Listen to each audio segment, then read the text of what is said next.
Oi, meus amores, tudo bem com vocês? Então, nessa semana a gente vai dar início a um novo conteúdo, certo? Então, a gente vai falar do capítulo 8, falar um pouco sobre os povos do Oriente. Nesse momento, eu quero falar para vocês, explicar a formação das dinastias chinesas, apresentar aspectos do processo de formação da Índia antiga e explicar a organização política e administrativa da sociedade japonesa. Então, vocês vão colocar na página 142 e aí a gente vai começar a entender como que surgiu essa dinastia chinesa. A gente vai estudar a Índia, a China e o Japão na antiguidade, certo? Então, coloquem aí na página 144 e acompanhem no livro a explicação da tia Paula, tá bom? Então, estamos iniciando mais um importante estudo que irá nos ajudar a fazer uma análise da vida da realidade atual. Então, nós vamos conhecer as civilizações da Ásia Antiga, que durante muito tempo ficaram esquecidas pelos historiadores ocidentais, como a Índia, a China e o Japão. E essas civilizações, elas são importantíssimas para toda a humanidade. Vocês já devem ter assistido em filmes que retratam a cultura japonesa, frequentando restaurantes que faziam comidas típicas desses lugares, ou vocês também já devem ter visto objetos com a expressão Made in China. Então, a influência desses povos no Ocidente é cada vez maior. Então, nós vamos conhecer agora um pouco mais sobre a origem deles e a cultura. E a primeira povos que a gente vai estudar é a Índia, né, que são os primórdios da civilização. Então a gente sabe que a Índia ela está localizada na Península Asiática, ao sul da Cordilheira do Himalaia. Ela é banhada pelo Oceano Índico e tem dois rios, considerados sagrados, que cortavam seu território, chamados Indo e Ganges. Então ela tem uma importância dos rios Indo e Ganges. E por volta de 2.500 anos antes de Cristo, desenvolveu a primeira civilização indiana nas margens do rio Indo, onde hoje estão localizados os territórios do Paquistão, Afeganistão e parte da Índia. Tal sociedade ela foi nomeada como Arapeana, ou civilização arapiense, que faz referência ao primeiro sítio arqueológico no qual foram encontradas algumas de suas ruínas. Então, os rios eles atraíram as primeiras comunidades neopolíticas há 5.000 anos atrás. Então, das primeiras civilizações ao período Draviano. Então, a gente sabe que essa civilização ela ainda gera muita dúvida aos estudiosos com relação às suas organizações sociais e crenças religiosas. Então, em 3.000 anos antes de Cristo, as primeiras civilizações no Vale do Rio Indo são chamados primeiros estados. E a primeira grande civilização draviana, certo? A Índia, os dravianos, eles chegaram a fazer tropas comerciais com os povos da Mesopotâmia. Então, o que eles faziam? Essa civilização indiana, ela cresceu muito, estendendo-se por lugares que hoje chamamos de Índia, Paquistão, Bangladesh e Sri Lanka. Nos séculos 5 a 3 anos antes de Cristo, o império ele estava começando a se organizar. Mas o seu poder centralizado não permaneceu por muito tempo, pois os príncipes governaram os vários reinos existentes durante os séculos. Então, assim, há 2.000 anos antes de Cristo, os povos arianos começaram a invadir a região, dando origem à civilização védica. Os Vedos e as invasões dos persas. Então, o que aconteceu com as invasões dessas pessoas, certo? Então, fusão das culturas daviana e védica, origem da cultura indiana e da religião hinduísta. Vendendo livros e incenso. E essas pessoas são a Hare Krishna, devotos de uma das ramificações do hinduísmo, uma das importantes religiões com quase 1 bilhão de fiéis em todo o mundo, especialmente na Índia. Então ele coloca aqui a Nova Delhi, né, nessa imagem, a localização de onde essas religiões predominavam. Então, nossos antepassados, há comprovação de que moradores do sul da Índia possuíam uma carga genética dos primeiros Homo sapiens, que migravam e viviam por lá há 70.000 anos. E no começo, os primeiros humanos da Índia eles se organizaram ao sul, formando uma civilização maior que a egípcia e a Mesopotâmia junto. E era ela conhecida como civilização moderna da antiguidade. Então, essa civilização moderna, ela é o ponto de partida para as raízes da religião do hinduísmo e toda a cultura indiana. Nela encontramos o sacerdote como líder e os primeiros deuses hindu e a imagem de Deus em posição de yoga. Então aqui ele coloca como é possível tamanha preservação. Como é que eles conseguiram preservar a tradição oral, a religião e a forma de cultura, através da abertura ao novo, ou seja, sem abrir mão do antigo. Então, ela foi uma civilização moderna na antiguidade, onde teve fonte de especiarias no final da Idade Média, impulsionando as navegações. Ela participou também da colônia inglesa nos séculos XIX e XX, onde houve a época do imperialismo e a luta pela libertação com Gandhi.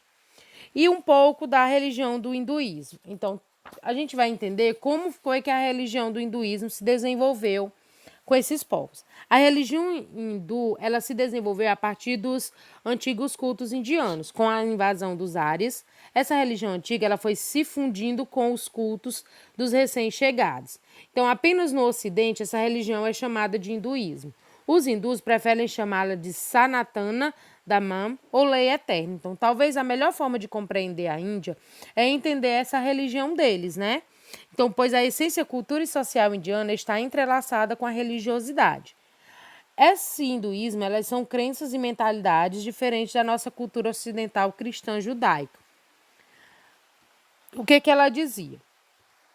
Que para a lei eterna, todos os seres vivos, homens e animais, estão ligados num ciclo de nascimento, morte e reencarnação, a chamada lei do karma. Então, a origem dela ela não possui um fundador específico. Há 2000 anos antes de Cristo, foi a fusão de duas correntes, que é a chamada corrente daviana e ariana, mais um misto de mitos tribais, chamados animismo. É uma definição, hinduísta significa o quê? Indiano. E é perceptível como uma religião que se faz presente na Índia. Bom, e a gente fala um pouco da China, né? Os povos da China. A China ela se localiza no extremo oriente da Ásia e é cortada por vários rios, sendo os mais importantes o Yangtze, o Amarelo e o Mekong.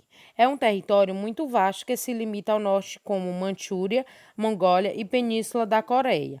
Ao leste e ao sudoeste com o Oceano Pacífico, ao sul com o Vietnã e ao oeste com o Tíbete e a Cordilheira do Himalaia.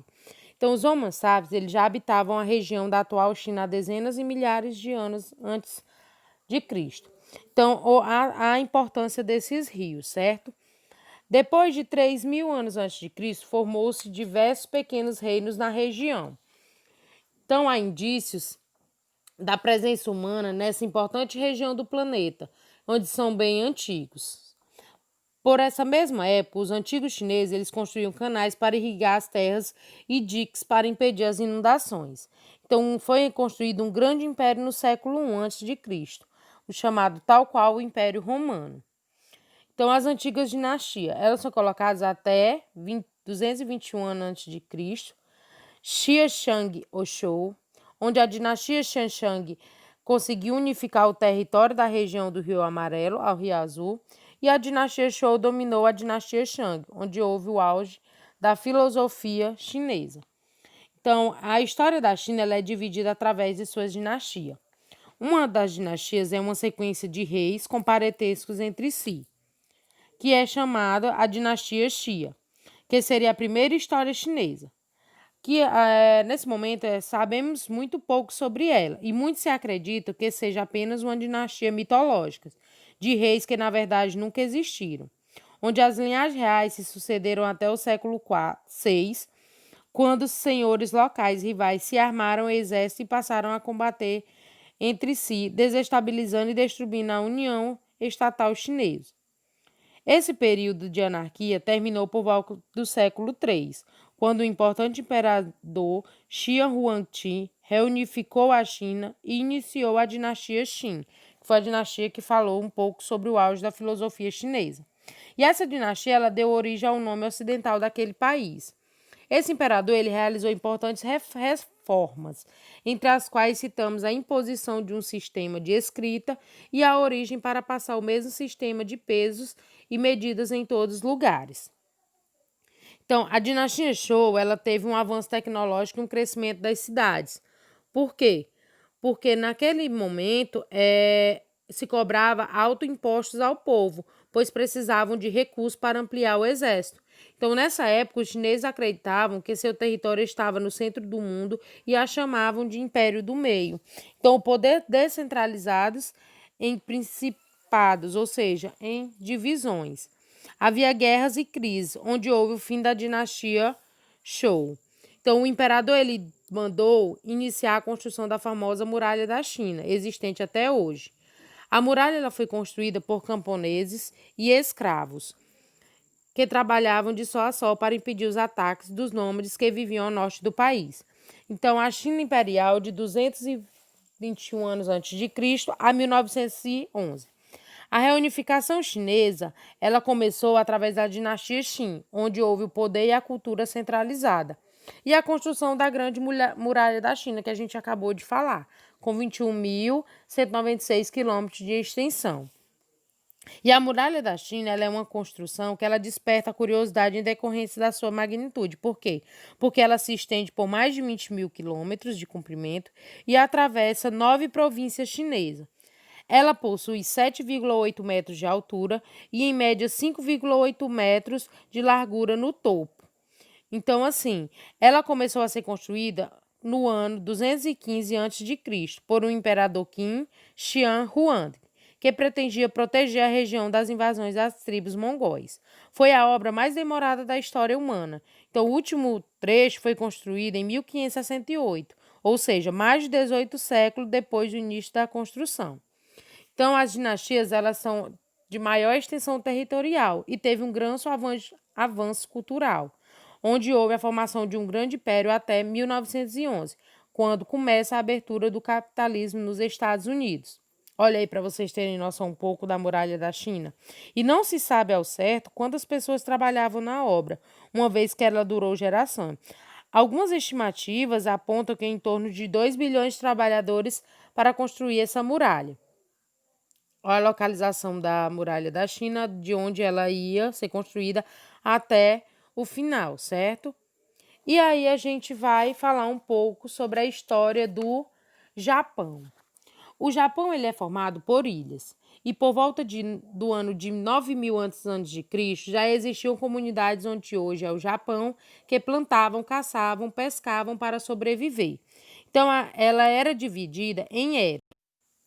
A gente tem a Era Jomon, a Era Nara e a Era Eia. A Era Jomon tem a ocupação de 10.000 anos antes de Cristo. A Era Nara, cerca de 710 a 794, como propriedade privada, onde existe a desigualdade e a fome. E a Era Heian, que a vida era miserável e leva os camponeses a submeter os senhores à terra, no caso, a servidão. O Japão, a moradia dos nativos era bastante simples. As casas eram cabanas de palha e eles aprenderam a cultivar o arroz com povos vindos de outras regiões da Ásia por volta do século III. Então, a pobreza no Japão gerou a violência e a necessidade de proteção. Então, surgiram os primeiros samurais, que era a chamada Era Kamakura. Shogunato, ou também conhecido como Shogun, era um chefe militar feudal. Daimions, senhores feudais, e os samurais eram chamados, que eram os jovens treinados nas artes marciais. Então, como a gente conhece aqui, a classe dominante no período da dinastia Yamato era constituída de donos de terra, que formavam os clãs. Assim surgiram os guerreiros que mais tarde ficaram conhecidos como samurais. As eras comuns às lutas em jiu-jitsu e acertos de pactos através de casamentos, apesar do imperador ser considerado descendente da deusa do sol, ele não tinha o poder. Quem realmente mandava nos ujis, eram os ujis, que governavam até o século XIX. Certo? E aí a gente vê aqui a parte da classe dominante, as raízes e a semelhança entre os chineses e os japoneses. Eles se parecem, mas não são iguais. Até hoje há controvérsia sobre a possibilidade de que os japoneses serem descendentes de povos que habitavam a China atual. A hipótese mais aceita é a de que os japoneses têm a mesma origem dos coreanos, vindo do norte da Ásia, uma mistura de povos que viviam em Okinawa e Taiwan, e os Anino, primeiro habitantes do arquipélago japonês, certo?